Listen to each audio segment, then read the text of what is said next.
श्रीमन्नारायण चरणौ शरणं प्रपद्ये श्रीमते नारायणाय नमः। क्या अर्थ हुआ? श्रीमन्नारायण, श्रीमन्नारायण का मतलब क्या हुआ? हे श्रीमन्नारायण मतलब हे लक्ष्मी सहित नारायण। श्री मतलब लक्ष्मी, लक्ष्मी सहित नारायण। श्रीमन्नारायण का जरा अर्थ समझिएगा। श्री मन नारायण, तीन भागों में डिवाइड करिए। श्री बोलो, श्री मन नारायण। इन तीनों में मन कहाँ है? बीच में। तो बीच में मन को इसलिए रखा है कि मन तो इस तरफ भागेगा तो श्री मतलब लक्ष्मी मिल जाएंगी, इस तरफ भागेगा तो नारायण मिल जाएंगे। मतलब लक्ष्मी नारायण के ही चरणों में रहना और कहीं मत भाग जाना। तो मन को बीच में रखा, श्रीमन नारायण। मन को कहाँ रखा? ताकि मन इस तरफ भागे तो माता लक्ष्मी जी पकड़ लेंगी, इस तरफ भागेगा तो भगवान श्रीमन। तो हमारा मन कहाँ रहे? बीच में, भगवान श्रीमन नारायण के। इसलिए श्रीमन नारायण, इसलिए जय श्रीमन नारायण। तो अब मैं जो बोलूंगा उसका अर्थ बताइएगा। श्रीमन नारायण चरणौ शरणम प्रपद्ये। क्या अर्थ हुआ? हे श्रीमन नारायण, हे लक्ष्मी सहित नारायण।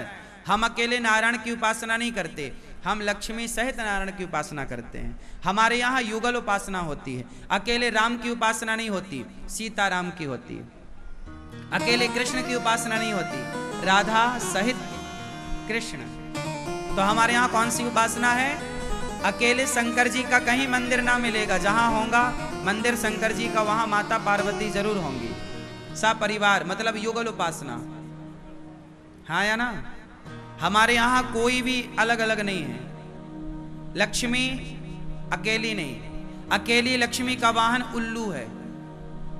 यदि आपने अकेले लक्ष्मी को बुलाया तो उल्लू पे आएंगी, तुम्हें उल्लू बना के चली जाएंगे। इसलिए अकेले लक्ष्मी को कभी नहीं बुलाना चाहिए। रावण ने अकेले सीता मां को चुराया, सर्वनाश हो गया।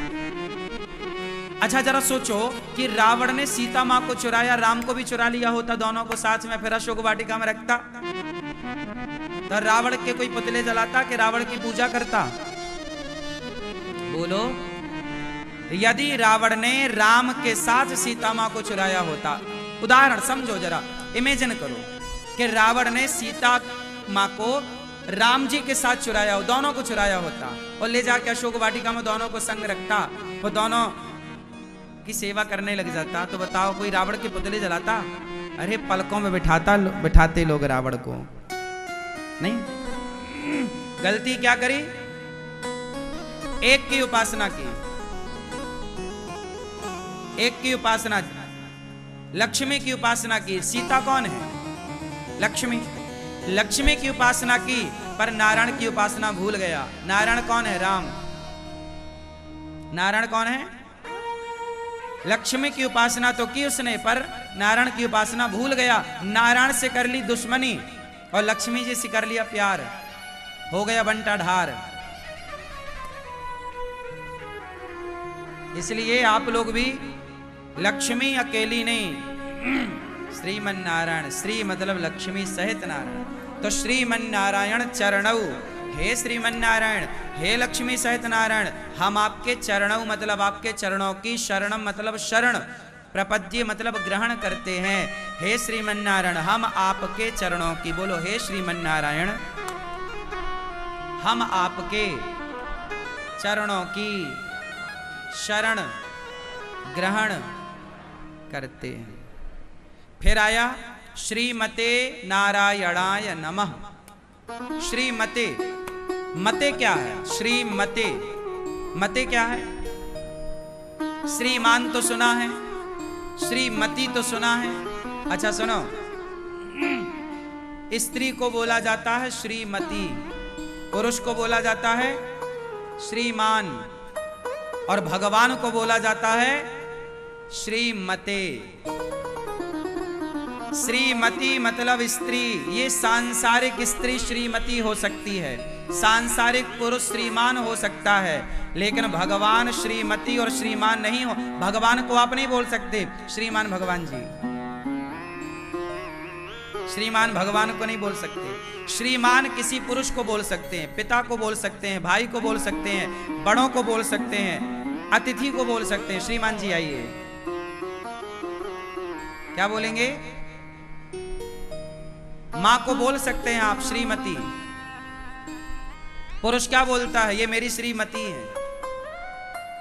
तो सांसारिक रिश्तों में श्रीमती और श्रीमान चलता है, पर जब भगवान और भक्त का रिश्ता आएगा तो वहां श्रीमती श्रीमान नहीं, जो विशेष हो, सबसे श्रेष्ठ श्रीमते केवल भगवान में प्रयोग होगा, किसी इंसान में यह शब्द प्रयोग नहीं हो सकता। तो श्रीमते केवल भगवान के लिए। श्रीमते नारायणाय। नारायणाय एक होता है नारायण, अब नारायण में अणाय जुड़ गया, अणाय, नारायणाय, तो इसका अर्थ बदल गया। नारायण का मतलब हो गया भगवान, और ना बोलो नारायणाय, बोलो नारायण, ये तो सिंपल हो गया ना, इसका मतलब भगवान श्रीमन नारायण। अब आपने बोला नारायणाय, बोलो, इसका अर्थ क्या हुआ? इसका अर्थ बदल गया। नारायण और नारायणाय में ये अंतर आ गया कि नारायण बोध कराता है भगवान का। जहां भी आप बोलो नारायण तो किसका बोध हुआ? भगवान का। लेकिन आपने बोला नारायणाय, तो इससे क्या हुआ? इसका अर्थ ये हो गया कि हे श्रीमन नारायण आओ, मतलब आप भगवान को बुला रहे हैं, ये अर्थ हो गया। नारायण में अणाय जुड़ गया तो अर्थ क्या हो गया? हे श्रीमन नारायण आओ। तो मतलब इस मंत्र से आप क्या कर रहे हैं? भगवान जी को नारायणाय नमः, हे प्रभु आप आओ, हम आपको नमः मतलब नमस्कार करते हैं।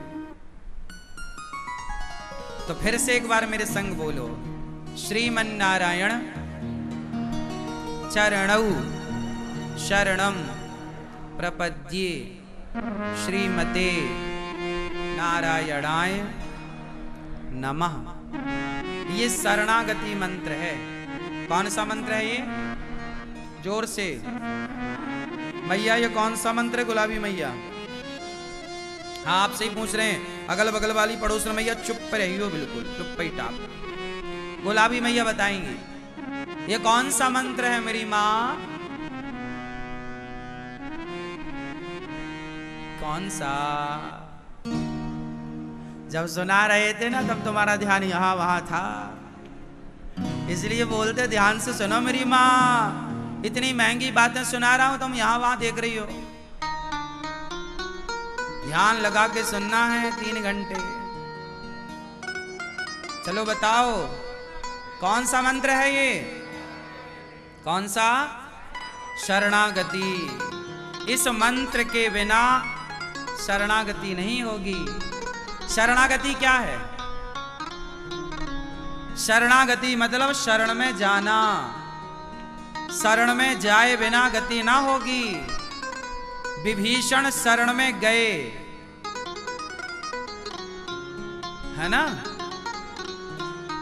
सुग्रीव शरण में गए, हनुमान जी शरण में। जो शरण में जाएगा उसकी सदगति होगी, शरण में नहीं जाएगा तो सदगति। तो शरण में चलना है। हे प्रभु हम आपकी शरण में हैं। श्री कृष्ण शरणम मम, श्री कृष्ण शरणम मम मतलब हे प्रभु हम आपके शरण में हैं, हमें स्वीकार कीजिए। हम आपके योग्य नहीं। जैसे गाय बछड़े को जन्म देती है तो बछड़ा बिल्कुल अपवित्र होता है, मलमूत्र से भीगा। फिर गैया क्या करती है? चाटती है। गौ माता उस बछड़े को चाटती है और चाट करके उसे पवित्र कर देती है और वो बछड़ा बिल्कुल निर्मल हो जाता है। क्या वो बछड़ा खुद को साफ कर सकता था? किसने किया? गाय ने, मां ने। उसी तरह हम खुद को पवित्र नहीं कर सकते, हमें कोई पवित्र कर सकता है तो हे श्रीमन नारायण आप ही हमें पवित्र कर सकते हैं। जैसा आप चाहें वैसा हमें बना दो, हम क्या बने, है ना। इसलिए भागवत आप सुन रहे हैं, भागवत से ही शरणागति होगी।